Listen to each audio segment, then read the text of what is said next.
Tem coisas que a gente só consegue definir com a expressão "isso é muito Black Mirror". Filosofia é a Mãe de hoje vem trazendo algumas questões pra gente conversar sobre o episódio Urso Branco, que foi escolhido por vocês na enquete que eu deixei lá nas minhas redes sociais. Então, se você ainda não assistiu ao vídeo, dá uma paradinha, corre lá na Netflix e depois volta cá pra gente conversar. Aproveita, se inscreve, deixa o seu like, porque assim você não perde mais nenhum conteúdo. Vamos lá? Bora sair da caverna? Black Mirror é uma série da TV britânica que se popularizou através da Netflix. O Espelho Negro, ele vai falar sobre nós, sobre eu, sobre você e como a tecnologia transforma o nosso jeito de viver e de conviver. Os episódios, eles se passam num futuro distópico, não é muito distante, não. A ideia não é ficar fazendo muitas projeções sobre como a gente vai ser, não. Está fazendo a gente pensar aonde nós vamos chegar sendo quem nós já somos agora. Os episódios são recheados de questões filosóficas e eu não queria parar a nossa conversa com o vídeo de hoje, não. Se você também quer ver outros episódios do Black Mirror aqui pra gente conversar no canal, já sabe, é só deixar um olá lá nos comentários. E se você chegou até aqui, você já sabe qual que é o plot do episódio. A gente vai passar um dia na vida da Victoria Skyline. É uma mulher que acorda sem lembrança de sem lembrança nenhuma, e percorre uma vizinhança também bem esquisitona. Tem vários vizinhos, várias pessoas filmando o que ela tá fazendo, acompanhando todos os passos dela, mas ninguém dá muita confiança não, ninguém se incomoda muito com os pedidos de socorro dela. Até que ela passa a ser perseguida, ser literalmente caçada por um bando de pessoas, essas sim que parecem esboçar alguma reação em relação às outras pessoas que estão em volta. Logo na sequência, essa personagem, que a gente ainda não sabe o nome, encontra com uma outra moça, a Jean, que parece que também tá na mesma vibe, fugindo dessa galera esquisita, e que explica pra ela o que tá acontecendo, porque que aquelas pessoas estão meio que transformadas em zumbis, só que em vez de estar atrás de miolos, elas estão atrás de fazer um monte de registros sobre o que tá acontecendo. Do meio do episódio pra frente é que vem o grande plot twist. As duas mulheres, elas vão estar numa torre de transmissão de TV pra derrubar o sinal que lobotomizou geral e fazer com que as coisas voltem ao normal. Mas de uma hora pra outra, a gente recebe um soco na boca do estômago e descobre que a Victoria tá participando de um reality show. Até então, o roteiro estava sendo construído todo para que a gente sinta realmente empatia pela personagem. Você torce por ela, você tá sentindo todas as angústias, você fica compadecido pelo sofrimento dela, mas a gente recebe a grande revelação quando aquela torre se transforma num auditório e a gente descobre junto com ela quem é a Victoria Skyline e por que que ela tá ali passando por todas aquelas situações. Na verdade, ela é cúmplice de sequestro, tortura e assassinato de uma menininha de 6 anos. A Victoria é uma condenada da justiça, então não se trata de fazer vingança, de fazer justiça com as próprias mãos.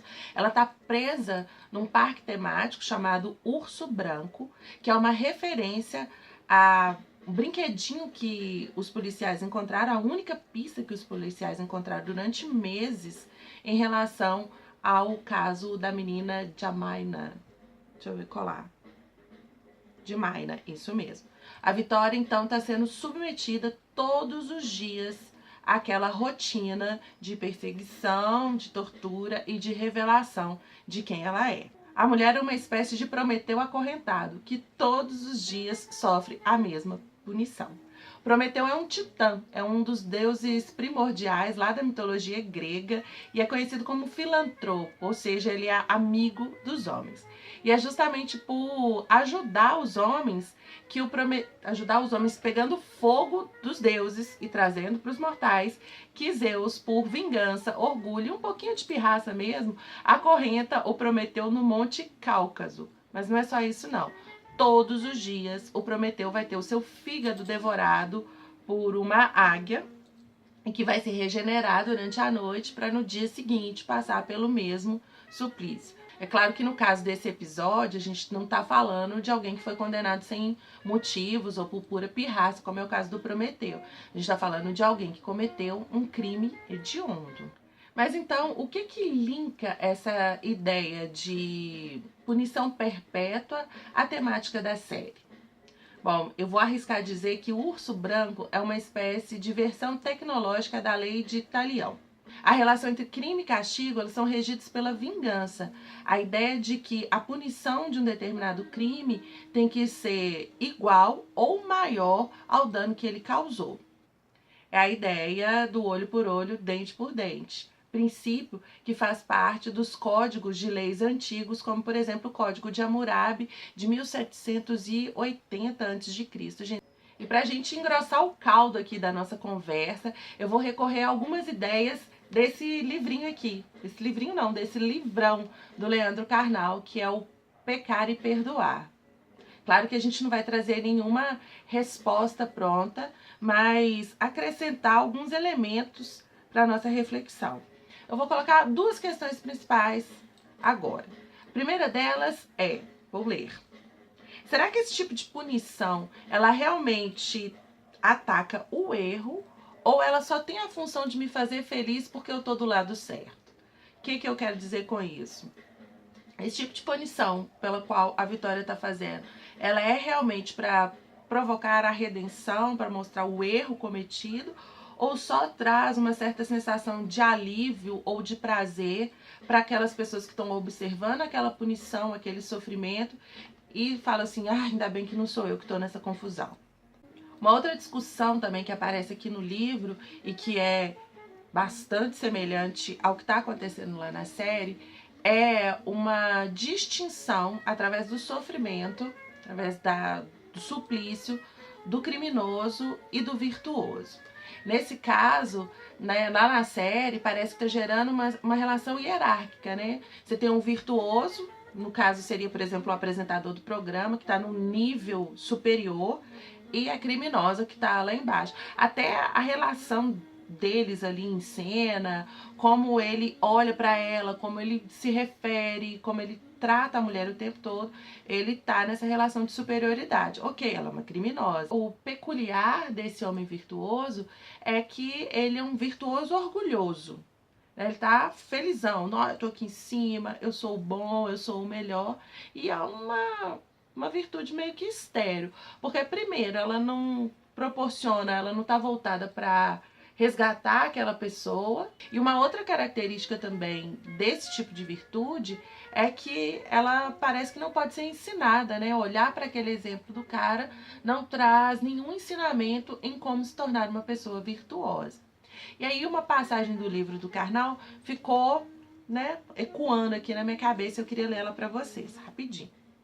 Quero tornar ainda mais brilhante e notável o fato de que eu não deslizei, não errei. A melhor maneira é dizer: o que você fez não tem perdão. Quando o que você faz é imperdoável, implica dizer que o que eu faço é muito louvável. Ressalto seu crime, seu erro, rebaixo sua reputação. Assim, minha virtude é transformada em nova montanha. Você chafurda no barro e nos pântanos morais, e eu na glória da montanha. Essa passagem aqui eu acho que deixa bem claro, né? Esse tipo de distinção que está acontecendo e como esse virtuoso cheio de orgulho, ele está olhando só para si mesmo e está pouco interessado em redenção do resto das pessoas que estão ali próximas a ele. E para arrematar a nossa conversa, eu vou citar uma passagem atribuída a Epicuro, aquele filósofo que a gente já conhece lá do outro vídeo, Cuidado com o que você deseja, que eu vou deixar linkado lá embaixo. Quem não assistiu sabe o que está perdendo. Bom, Epicuro vai dizer: a justiça é a vingança do homem em sociedade, como a vingança é a justiça do homem em estado selvagem. E nesse jogo de palavras, o que se destaca é a ideia de que a reparação do crime é um atributo da justiça, que é mediada pelo direito e pelas leis estabelecidas. E no nosso caso, aqui no Brasil, não sou eu que estou inventando, está lá na Constituição de 1988, no artigo 5º, que é o repúdio à tortura e a penas degradantes. E esse princípio não tá lá para passar pano para bandido, não. Ele tá lá para garantir que, ao ferir a dignidade inerente a todo ser humano, através do seu ato, o criminoso pague pelos seus erros segundo a justiça, segundo a lei. E para que nós sejamos justiçados ou reparados pelo dano sofrido ou pelo mal sofrido, segundo a justiça, sem que a gente perca a nossa humanidade buscando por vingança. Bom, gente, vocês escolheram o urso branco, trouxemos o urso branco para o canal. É um dos episódios mais marcantes da série. Eu fiquei um pouquinho assustada quando eu vi que estava todo mundo votando, porque eu sei que tem uma questão bem controversa por aí. Mas a minha interpretação ficou bem pautada aqui pela leitura que eu fiz do Leandro Carnal. É um livro excelente, quem tiver oportunidade de conhecer depois, vale muito a pena. E se você acha que eu deixei passar algum ponto, esqueci de amarrar alguma coisa, vai lá nos comentários, vamos continuar essa conversa depois. Muito obrigado para todo mundo que ficou até o final do vídeo, espero que vocês tenham gostado. Compartilhem, ajudem a fazer o Filosofia a Mãe crescer. Eu espero vocês até a próxima quarta-feira. Um beijo para todo mundo e bora sair da caverna!